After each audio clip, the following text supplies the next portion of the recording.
Happy 2023.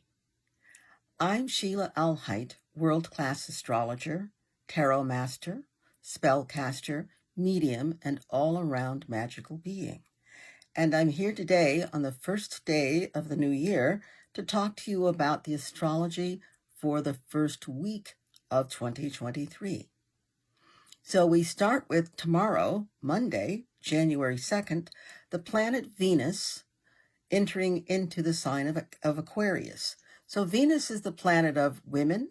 It's the planet of healing. It's the planet of beauty, of balance, of grace. It's the planet of value, especially self-value. And Venus has been in Capricorn. So Capricorn is really about structure and the rules and great things, but not necessarily exciting things.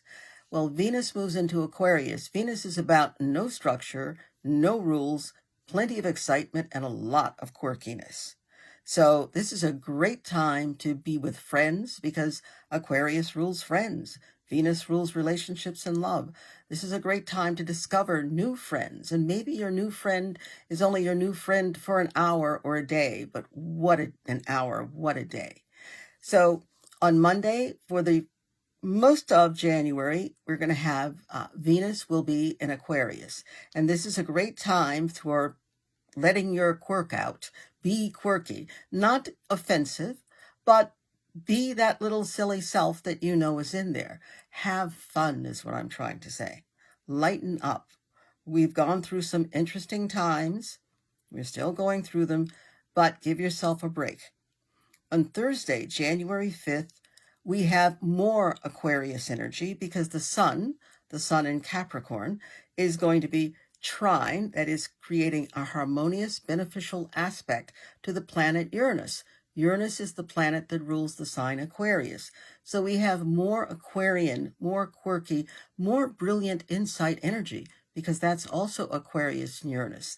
So when the sun is involved, it brings its light, its life to whatever planet it's involved with, and it's bringing its light and its life to Uranus, which is telling us it's about friendship, it's about community, it's about like-minded people working together to make projects that advance the cause of humanity.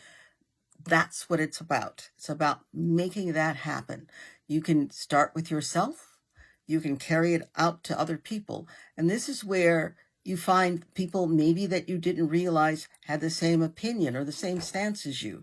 This would be a good time to explore that and a good time to develop those relationships. If you're a think outside the box person, great. This is also great for that. If you are not, this is a good time to practice thinking outside the box. Then on Friday, January 6th, we have the full moon in Cancer. So the full moon is literally, the moon is in the opposite sign of the sun. The sun right now is in Capricorn. The moon will be in Cancer. The moon is the planet that rules the sign Cancer. So there's a double emphasis here. There's a triple emphasis. A lot of emotion. The moon is emotions. The moon is remembering. And Cancer is emotions and remembering and nurturing. So one of the things you need to do is keep in mind that sensitivity and trust issues are going to be around big time. They're going to announce themselves. So maybe someone says or does something, or maybe you think they say or do something. At a time like this, perceived, we often unconsciously give it the same value as actual. So my caution here for you is, please do not overreact to perceived or even actual affronts. Whatever happens, please, your mantra needs to be, I'm not taking it personally. I'm not taking it personally. Because when you begin to take those kinds of things personally, those emotional things personally, what you're doing is you're keying into something that happened maybe when you were 5 or 7 or in high school. And you're reacting more to that than you are responding to the moment. Stay in the moment, stay in your power. And understand that it's not personal. And yes, it really is them. They do have a problem. You don't unless you involve yourself in that very tangled, emotional way that keeps you asleep. This is a great time to wake up and see what buttons get pushed and not let those pushed buttons lead your life. It's the full moon, so it's also a perfect time for moon water. And the moon rules the moon rules water. And so here is moon water, emotion, creativity, and spirituality. This is going to be great. Make moon water. So how do you make moon water? Well, you take your favorite vessel. I have a cup that someone gave me, a beautiful moon water cup. I put water in it. I cover it because from out of nowhere, critters will show up and be floating in your moon water. So I cover it and I put it in the window so that it can get the rays of the moon. If you don't have a window that does that, you have something somewhere that allows the light in. Put it there. And if you're very daring or your circumstances will support this, put it in a vessel, cover it, of course, and put it outside your door if you want. When after 3 days of the full moon, which would be around January 9th, it's cured by then, you can use it, you can sip it, you can drink it if you want. You can use it to make tea or coffee, pour a little in your bath water, pour some in whatever you're cooking. It's great energy, and it will definitely energize you because Capricorn is concerned with the outer world and Cancer is concerned with the inner world. And what you'll have is a whole cycle, a complete cycle. It's a good thing. So the last aspect for this week that we need to pay attention to is on Saturday. And that is when Mercury, the planet of communication, how we gather and process energy, when Mercury comes together and is conjunct, which is what we call, what astrologers call coming together, working together, the sun.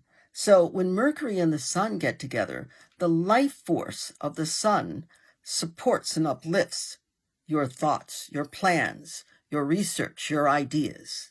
So this is an excellent time to go over what you want. It's a good time for self-examination and self-discovery too, but it's really a good time to let's initiate that project you've been thinking about, because this particular Mercury conjunct the sun is the start of a new Mercury cycle.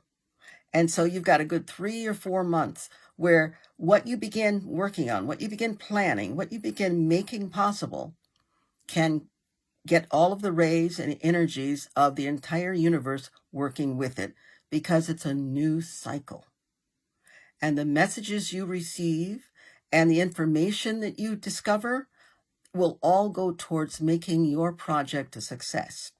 So on that note, I say, let's let 2023, your life in 2023, be your project and work towards making it the most valuable thing ever, and allow only that which supports you in love, not only love for yourself and the other human beings on the planet, regardless of who those human beings are, and act in that way, behave in that way, step out and put your hand out in that way, because your hand will be met with another hand, and we come together. We're talking about wholeness.